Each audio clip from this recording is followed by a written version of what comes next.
नमस्कार, आप देख रहे हैं न्यूज़ 1 इंडिया। मैं हूं आपके साथ उन्नति भटनागर। बुलेटिन की शुरुआत बड़ी खबर के साथ। मिर्जापुर की 96 और रामपुर की स्वार विधानसभा सीट पर उपचुनाव के लिए आज वोटिंग होनी है। 13 मई को मतगणना होगी। आगामी लोकसभा चुनाव के मद्देनजर ये सीट बेहद ही ज्यादा महत्वपूर्ण है। इन दोनों विधानसभा सीटों पर भारतीय जनता पार्टी ने अपने सहयोगी अपना दल के प्रत्याशियों को मैदान में उतारा हुआ है।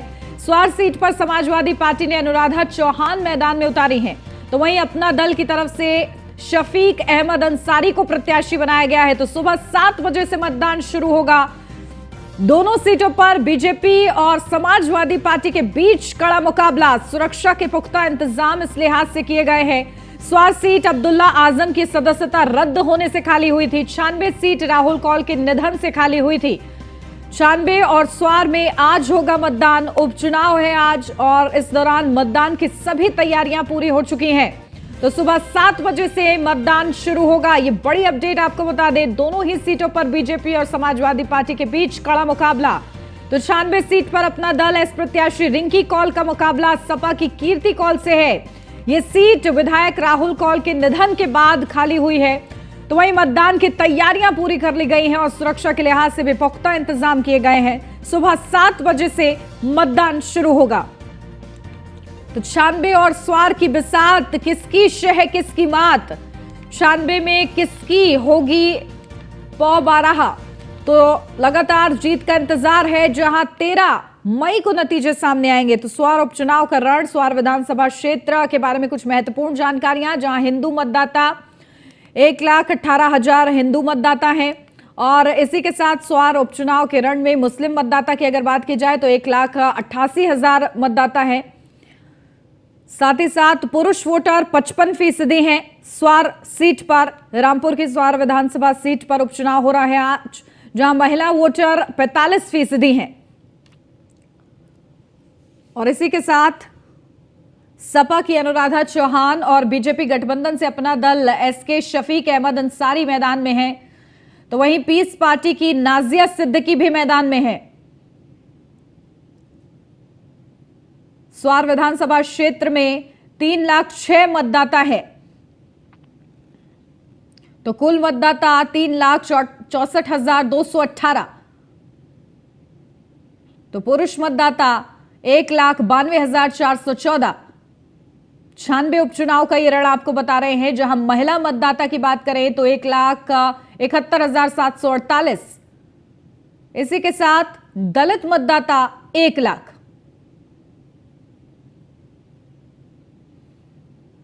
तो पिछड़ी जाति मतदाता 1 लाख।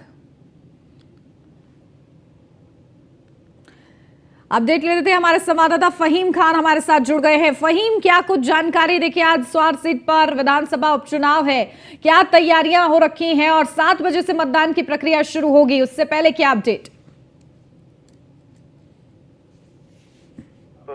जो लोग थे वो सो नहीं सके हैं, पूरी रात प्रचार करा है। जिसको पुलिस से पकड़वाना था, जिसको टाइट कराना था, जिसके नट बोल्ट टाइट करा रहे थे, वो पूरा काम पूरी रात चला है। विधानसभा उपचुनाव में यहाँ जो पहले से ही जिसकी उम्मीद लगाई जा रही थी वो काम हो चुका है। अब सत्ता पक्ष ने अपना पूरा दबाव बनाया हुआ है पूरी विधानसभा पे। अब देखना यही होगा कि नतीजे रामपुर वाले रहेंगे या फिर उसमें कोई परिवर्तन हो सकता है। तो फिलहाल अगर अब की बात करूं मैं तो बूथ बिल्कुल पूरी तरह से तैयार हैं और बूथों को तैयार करने के बाद वोटर जो है वो वहां पहुंचेंगे, वोट डालेंगे 7 बजे से। सुरक्षा की अगर बात करूं तो सुरक्षा के पूरे इंतजाम हैं। बल भी वहां किसी तरह की कोई गड़बड़ी की तो कोई गुंजाइश है ही नहीं, क्योंकि पुलिस के हवाले ही रहेगा बूथ। कोई वोटर जाएगा तो वोट डालेगा और वोटर कितनी संख्या में वहां पहुंचेगा ये कहना मुश्किल होगा, क्योंकि यहाँ पुलिस का इतना पहरा है, पुलिस की संख्या इतनी ज्यादा है कि मैं क्या कहूँ किस तरह से ये उपचुनाव जैसे रामपुर में हुआ था वैसे ही बिल्कुल उसकी दूसरी तस्वीर है ये। तो ये आज उपचुनाव की वोटिंग आज यहाँ हो रही है। तो जिस तरह से इसके अंदर जो ताकत लगी है, सरकार की ताकत लगी है, आजम खां की, दोनों की प्रतिष्ठा दांव पे लगी है। और दोनों की पे लगने के बाद अब इसका फैसला मतदाता करेंगे। तो मतदाता से अगर मामला बच जाएगा तो जो काउंटिंग होगी तो वो बाकी फैसला काउंटिंग में हो जाएगा।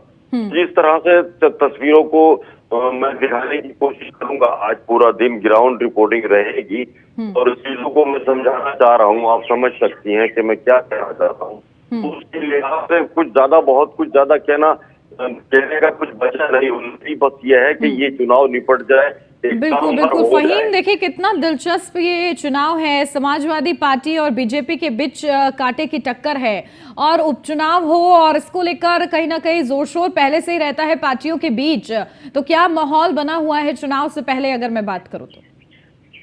चुनाव से पहले के माहौल की मैं अगर बात करूं तो माहौल, क्योंकि ये स्वार विधानसभा है और स्वार विधानसभा आजम खां की अपनी सीट चलाई जाती है। आजम खां के बेटे अब्दुल्ला आजम यहाँ दूसरी बार विधायक रहे और उन्होंने विधायकी दोनों ही बार उनकी रद्द हुई है। ये भी उनकी किस्मत देख लीजिए कि 2 बार वो निर्वाचित हुए और दोनों बार वो सस्पेंड भी यहाँ से हो गए, विधायकी रद्द हो गई। रद्द होने के बाद ये सीट खाली हुई, उसके बाद फिर चुनाव है। और इस बार जो मुकाबला है वो मुकाबला बहुत ही कड़ा है और दोनों मुकाबलों में दोनों तरफ, एक तरफ सरकार की है तो दूसरी तरफ आजम खां अकेले खड़े हैं।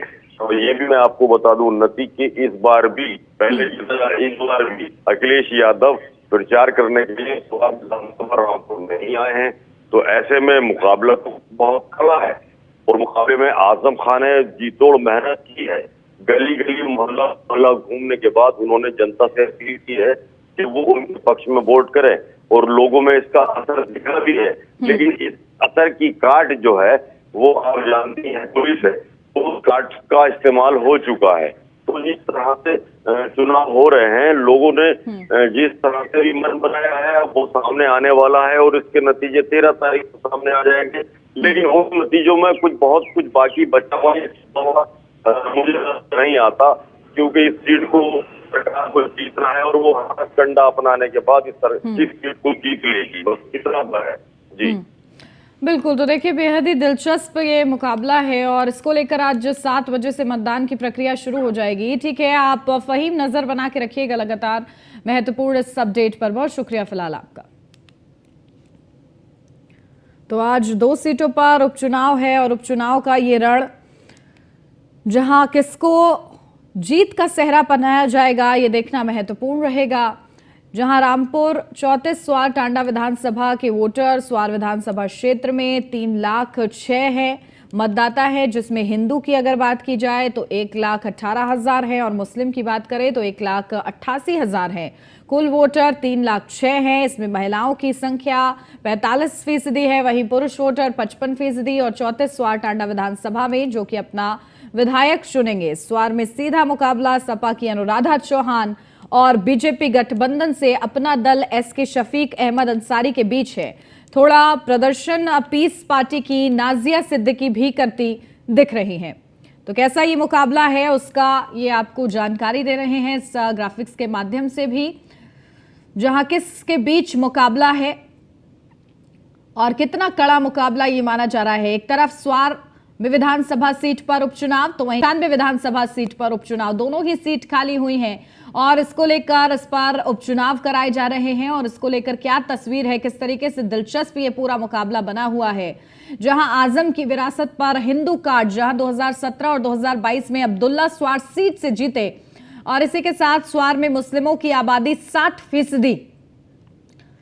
तो आजम खां की विरासत पर हिंदू कार्ड खेला गया है, जहां स्वार में हिंदुओं की आबादी 40% है और इसी के साथ अब्दुल्ला आजम की सदस्यता रद्द होने के बाद ये उपचुनाव कराए जा रहे हैं। तो 60% मुस्लिम आबादी है यहां पर। तो स्वार में कांटे की टक्कर है समाजवादी पार्टी और भारतीय जनता पार्टी के बीच। तो बीजेपी गठबंधन ने पसमानदा कार्ड भी खेला है स्वार विधानसभा सीट के उपचुनाव के लिए। तो 97 सीट पर उपचुनाव का ये रण, जहां साल 2017 और साल 2022 में अपना दल ने जीत दर्ज की थी और साल 2022 में विधायक राहुल कौल के निधन के बाद उपचुनाव हो रहे हैं।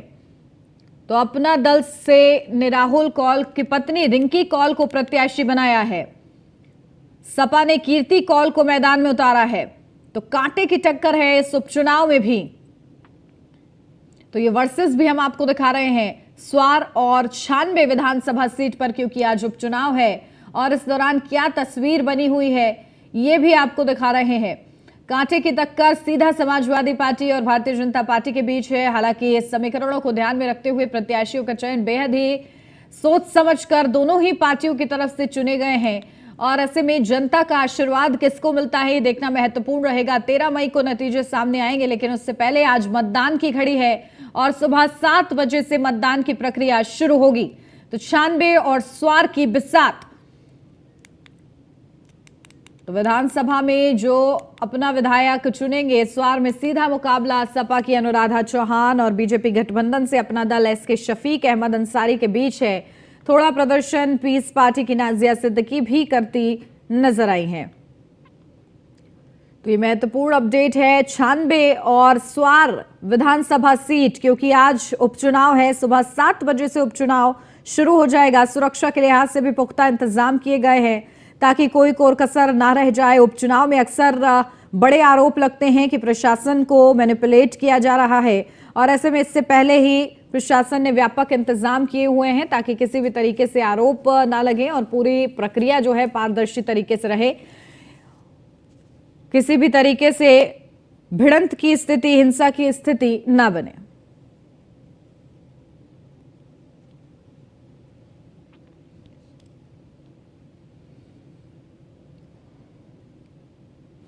कर्नाटक की सभी 224 विधानसभा सीटों पर आज वोटिंग है। इस बार चुनावी मैदान में कई बड़े नेताओं के नाम शामिल हैं। खुद मुख्यमंत्री बसवराज बम्बई चुनाव लड़ रहे हैं।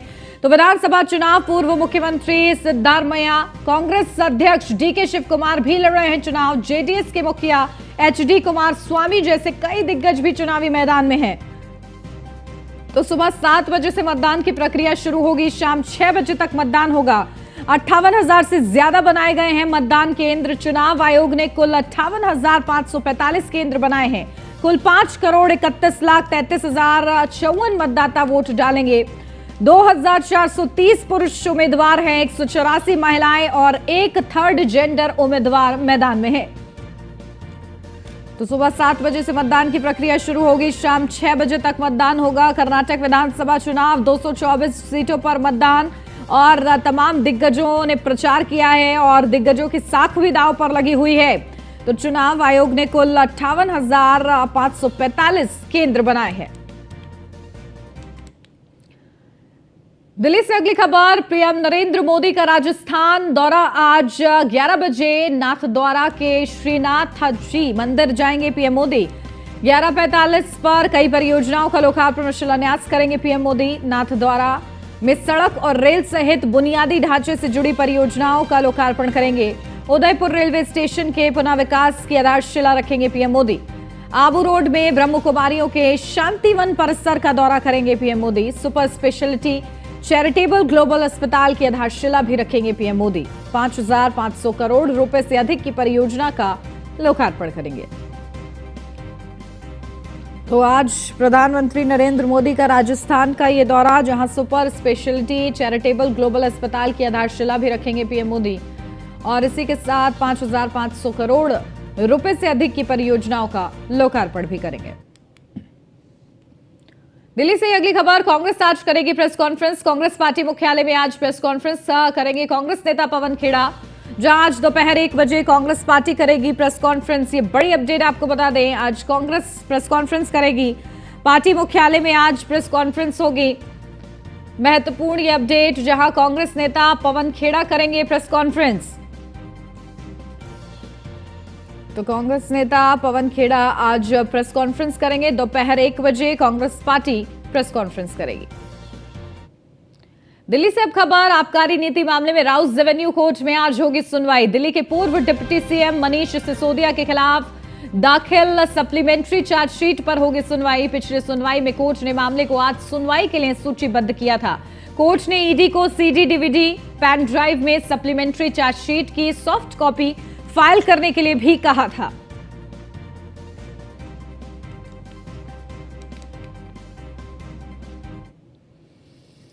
जंतर मंतर पर पहलवानों का धरना 18वें दिन भी जारी है। पहलवानों के समर्थन में किसानों ने आह्वान किया है। 11 तारीख को देश भर में फूकेंगे बृजभूषण शरण सिंह का पुतला। जब तक उन्हें न्याय नहीं मिलेगा तब तक ऐसे ही धरने पर बैठे रहेंगे। पहलवानों के इस आंदोलन को देखते हुए दिल्ली बॉर्डर सुरक्षा के पुख्ता इंतजाम किए गए हैं। तो 11 तारीख को देश भर में फूकेंगे बृजभूषण शरण सिंह का पुतला और लगातार जंतर मंतर पर 18वें दिन भी पहलवानों का प्रदर्शन जारी है और अब उनको किसानों का समर्थन भी मिल रहा है, जहां किसानों का यह ऐलान है कि 11 तारीख को देश भर में बृजभूषण शरण सिंह का पुतला फूकेंगे और जब तक न्याय नहीं मिल जाएगा धरने पर बैठे रहेंगे। गोंडा से अब खबर, सपा महासचिव शिवपाल यादव का गोंडा दौरा। आज दोपहर 12 बजे गोंडा पहुंचेंगे शिवपाल यादव। पंडित सिंह के परिजनों से करेंगे मुलाकात। कोरोना काल में पंडित सिंह की हुई थी मौत। पंडित सिंह के मौत के बाद पहली बार परिजनों से करेंगे मुलाकात। तो दोपहर 12 बजे गोंडा पहुंचेंगे शिवपाल यादव। ये बड़ी अपडेट, पंडित सिंह के परिजनों से मुलाकात करेंगे। और इसी के साथ कोरोना काल में पंडित सिंह की मौत हुई थी और ऐसे में आज उनके परिजनों से मिलने शिवपाल यादव पहुंचेंगे। जालौन से अब खबर, बदमाशों के हौसले बुलंद। ड्यूटी पर तैनात सिपाही की गोली मारकर हत्या कर दी गई। हत्या के बाद बदमाश मौके से फरार हुआ है। मृतक सिपाही उरई कोतवाली में तैनात था। सिपाही की हत्या के बाद जनपद में हाई अलर्ट है। एसपी ने इलाके की कराई है नाकाबंदी। हत्या करने वाले बदमाशों की धरपकड़ के लिए टीमें बनाई गई हैं। उरई कोतवाली के हाईवे स्थित गोविंदम चौकी की पूरी घटना सामने आई है। तो मृतक सिपाही उरई कोतवाली में था तैनात। इसी के साथ सिपाही की हत्या के बाद जनपद में हाई अलर्ट। तो एसपी ने इलाके की नाकाबंदी कराई है।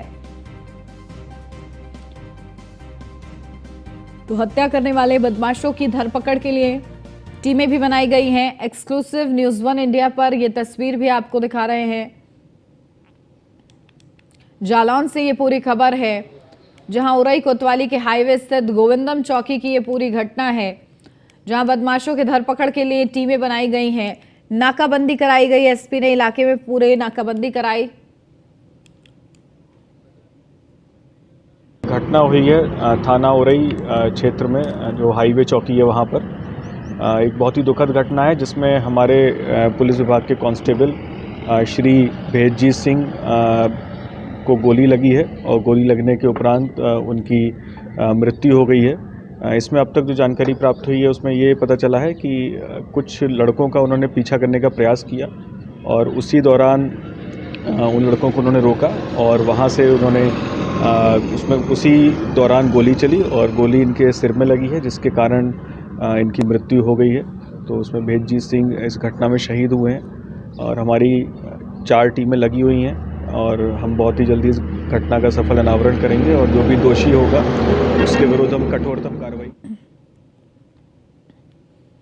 अपडेट ले लेते हैं। हमारे संवाददाता मुबीन खान हमारे साथ जुड़ गए हैं। मुबीन, क्या कुछ जानकारी, देखिए किस तरीके से इस पूरे मामले को लेकर प्रशासन अलर्ट है, क्या कुछ अपडेट? जी मैं आपको बता दूं, ये पूरा मामला उरई कोतवाली थाना क्षेत्र के गोविंदम चौकी का है, जहां पर 2 बदमाश एक सिपाही को गोली मारकर हत्या कर देते हैं और उसके बाद मौके पर जनपद के कप्तान इलाज पहुंचते हैं और पूरी घटना की जानकारी करने के बाद 4 टीमों को गठित किया जाता है। जल्द से जल्द आरोपियों की तलाश में 4 टीमें गठित की जाती हैं। जी बिल्कुल, देखिए लगातार बदमाशों के हौसले बुलंद हैं और इसको लेकर प्रशासन किस तरीके से कठोर कदम उठाता है ये देखना महत्वपूर्ण रहेगा। बहुत शुक्रिया मुबीन आपका तमाम जानकारी के लिए।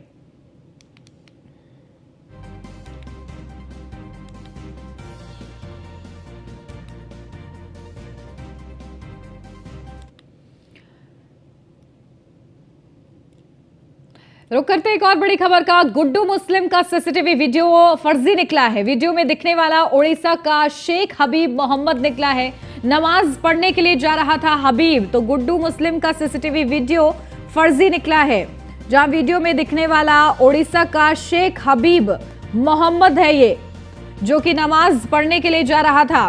तो लगातार गुड्डू मुस्लिम फरार है और गुड्डू मुस्लिम की तलाश तेज है। और इसी बीच जिस तरीके से सीसीटीवी वीडियो सामने आया था तो ये कहा जा रहा था कि ये गुड्डू मुस्लिम है, लेकिन ये वीडियो फर्जी निकला है। जहां वीडियो में दिखने वाला ओडिशा का शेख हबीब मोहम्मद है। तो ये कयास लगाए जा रहे थे कि लास्ट लोकेशन गुड्डू मुस्लिम की ओडिशा हो सकती है, लेकिन ये गुड्डू मुस्लिम नहीं है। ये सीसीटीवी वीडियो फर्जी निकला है, यानी कि इसमें गुड्डू मुस्लिम नहीं है बल्कि उसकी जगह शेख हबीब मोहम्मद है, जो कि नमाज पढ़ने के लिए जा रहे थे। और इस दौरान ये सीसीटीवी वीडियो जब सामने आया तो ये कयास लगाए जाने लगे कि ये गुड्डू मुस्लिम है, लेकिन फिलहाल ये ऐसा नहीं है। श्रावस्ती से अब खबर न्यूज़ 1 इंडिया की खबर का दमदार असर, जहां खबर चलते ही स्वास्थ्य महकमे में हड़कंप मच गया। बच्चे की मौत के बाद महिला को आनंद फानन में अस्पताल में भर्ती कराया गया। पीड़ित महिला को बेहतर स्वास्थ्य सुविधाओं के लिए स्वास्थ्य महकमा और नर्सिंग होम को जिलाधिकारी नेहा प्रकाश के आदेश के बाद सीज किया गया है।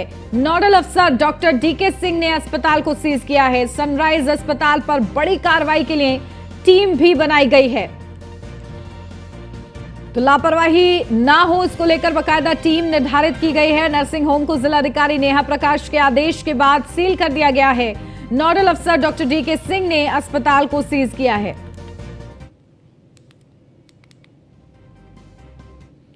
आगरा से अब खबर, किसान के साथ हुई लूट की घटना। ऑटो ड्राइवर और उसके साथियों ने लूट की घटना को दिया अंजाम। बदमाशों ने किसान के साथ मारपीट भी की। थाना फतेहाबाद क्षेत्र अंतर्गत किसान के साथ लूट की घटना हुई है। तो ऑटो ड्राइवर और उसके साथियों ने लूट की घटना को अंजाम दिया है।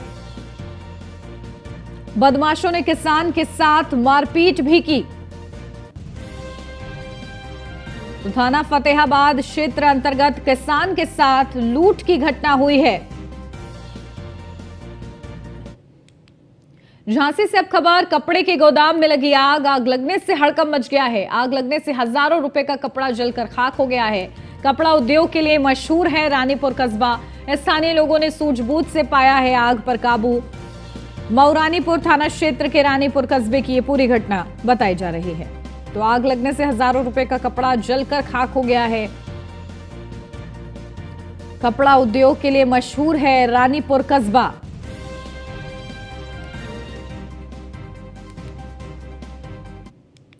बिजनौर से अब खबर, शामिक हत्याकांड मामले में शामिल आरोपी के खिलाफ कार्रवाई। पुलिस ने आरोपी के खिलाफ की एनएसए की कार्रवाई। नवंबर 2022 में आरोपी ने युवक को मारी थी गोली। बिजनौर कोतवाली के नूरपुर मार्ग स्थित निजी कॉलेज के सामने हुई थी घटना। तो नवंबर 2022 में आरोपी ने युवक को मारी थी गोली, जहां बिजनौर कोतवाली के नूरपुर मार्ग स्थित निजी कॉलेज के सामने घटना हुई थी। बाराबंकी से अब खबर, तेज रफ्तार टैक्सी का फटा टायर, अनियंत्रित होकर खाई में पलटी टैक्सी। टैक्सी सवार 8 लोग गंभीर रूप से घायल। राहगीरों ने दी स्थानीय पुलिस को घटना की सूचना। हादसे की सूचना मिलते ही मौके पर पहुंची स्थानीय पुलिस। सभी घायलों को रामनगर सीएचसी में भर्ती कराया गया।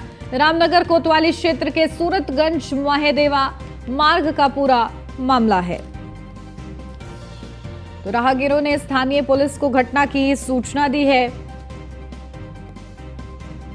हादसे की सूचना मिलते ही मौके पर स्थानीय पुलिस पहुंची है। तो सभी घायलों को रामनगर सीएचसी में भर्ती करवाया गया है। तो रामनगर कोतवाली क्षेत्र के सूरतगंज महादेवा मार्ग का ये पूरा मामला है। तो बाराबंकी से खबर, तेज रफ्तार टैक्सी का फटा टायर।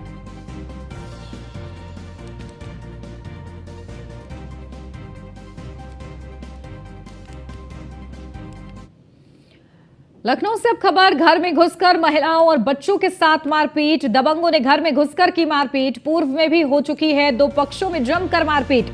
तो पीड़ित रियाज अहमद उर्फ मुन्ना की तहरीर पर पुलिस ने नहीं की थी कार्रवाई। 5 से 6 अज्ञात दबंग बेखौफ होकर घूम रहे हैं बाहर। पुलिस पर कार्रवाई नहीं करने का आरोप है। तो पूर्व में भी हो चुकी है, 2 पक्षों में जमकर मारपीट। पीड़ित रियाज अहमद उर्फ मुन्ना की तहरीर पर पुलिस ने नहीं की थी कार्रवाई। तो 5 से 6 अज्ञात दबंग बेखौफ होकर बाहर घूम रहे हैं। तो पुलिस कार्रवाई नहीं कर रही है, इसका आरोप लगाया जा रहा है। तो घर में घुसकर महिलाओं और बच्चों के साथ मारपीट की गई है। तो दबंगों ने घर में घुसकर मारपीट की है और उसका ये वीडियो भी सामने आया है। किस कदर दबंगई की गई है, जहां प्रशासन का कोई खौफ इन दबंगों में नजर नहीं आया है, जहां घर में घुसकर मारपीट किया का ये पूरा मामला लखनऊ से सामने आया है।